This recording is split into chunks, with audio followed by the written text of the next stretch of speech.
We are coming into this particular space-time coordinate in order to ignite a flame within each one of you. And this is the flame of joyful service. It is a torch that burns in the heart of hearts of each one of you, those we call the awakeners.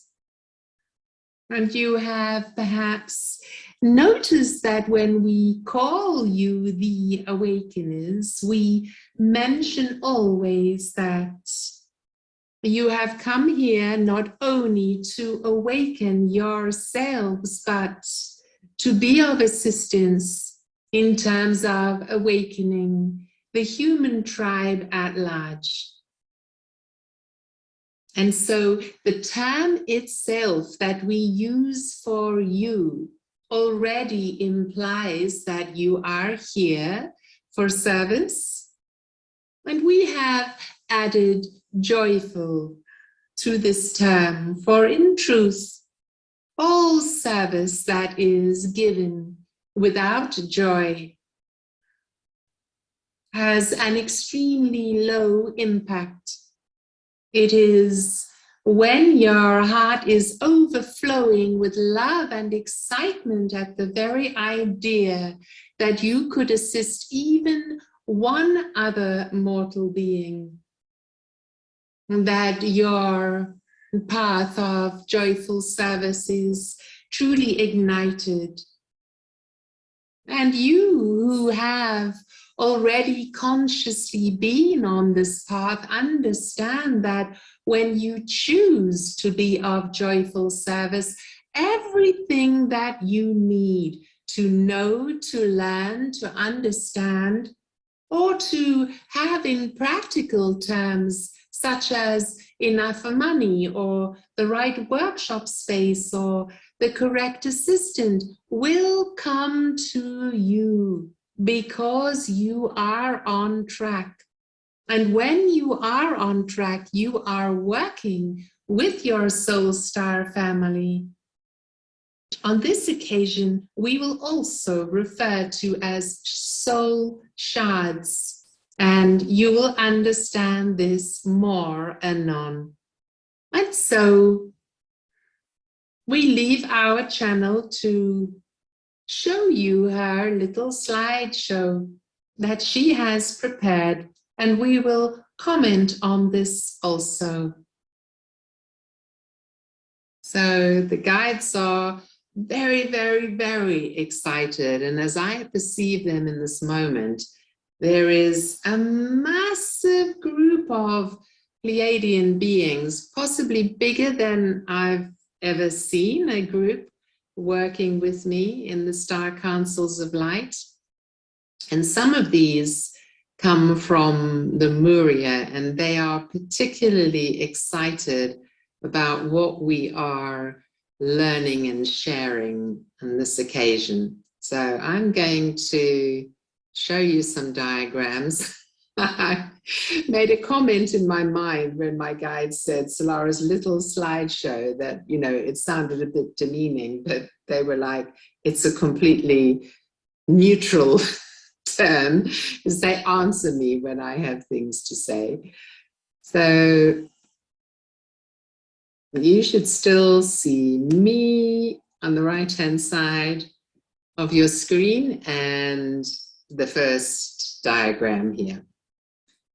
Now, I have taught you before, most of you, about the 26,000-year cycle, because it has everything to do with what's happening on our planet right now. And I particularly like this image where our solar system is depicted here, and then the 26,000-year revolution that our solar system has around Alcyone and therefore the Pleiades is depicted in this kind of starry way. Obviously, this is a depiction. It's not a photograph. So I will point out the obvious, because I'm that kind of teacher.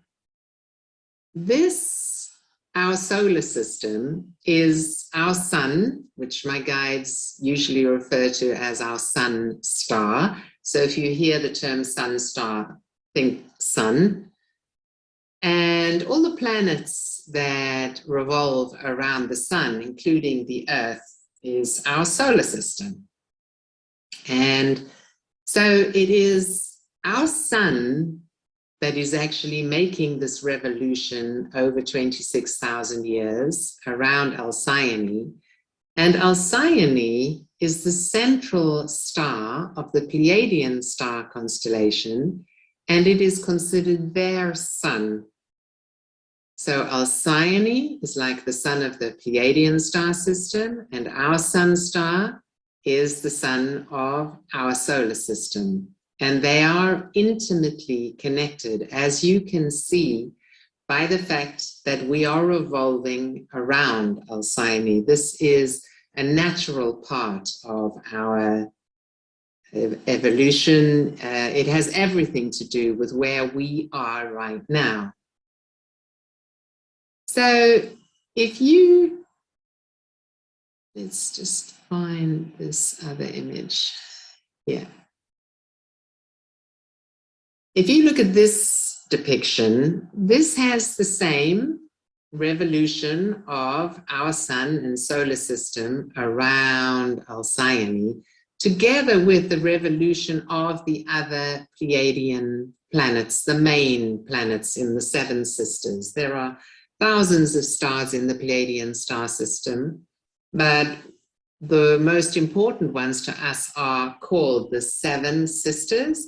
And in all indigenous tribes all around the world, they have given the similar kind of name to the Pleiades, something to do with the Seven Sisters, or in one case, it's the mother with 6 daughters.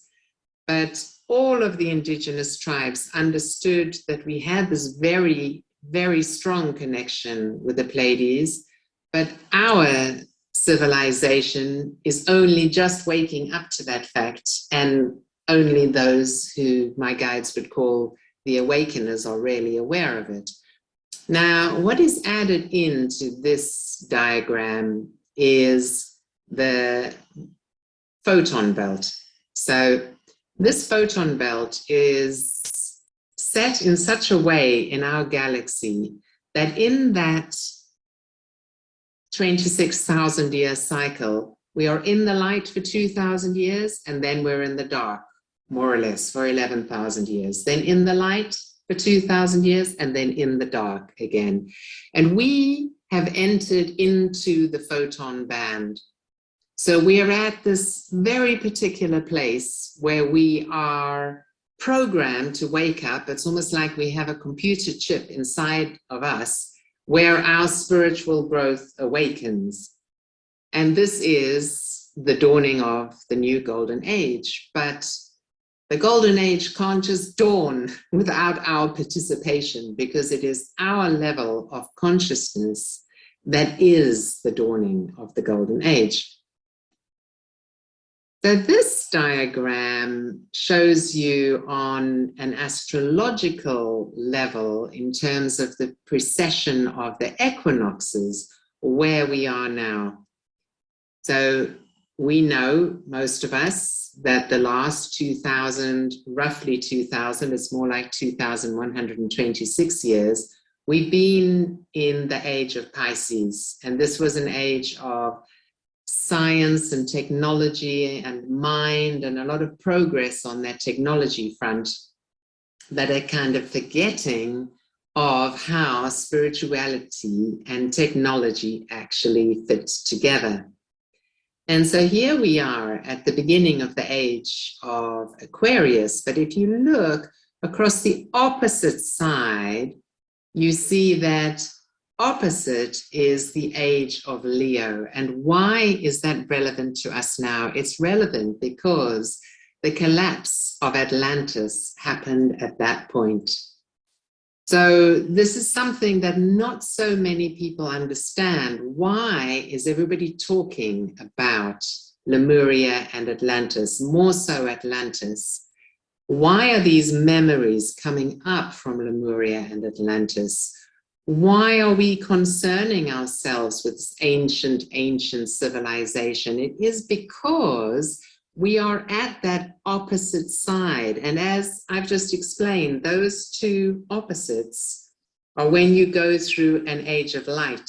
Age of light. We're in the age of light. That was the age of light in Atlantis, a golden era where they developed their consciousness until it was very, very high. And then there's a crash as our consciousness fades. We go through a period of forgetting, and we go through the next 11,000 years. So I'm showing you this to explain why we are into Atlantis and Lemuria. And what my guides have stated about this joyful service work is that it's everything about not only remembering our Atlantean and Lemurian skills, but also forgiving and letting go of the disappointments, the tragedies, the catastrophes, the pain, the anger of what happened then. For most people, it's about what happened in Atlantis, but there is, to a certain extent, stuff to be forgiven and stuff to be remembered, much more to be remembered from Lemuria.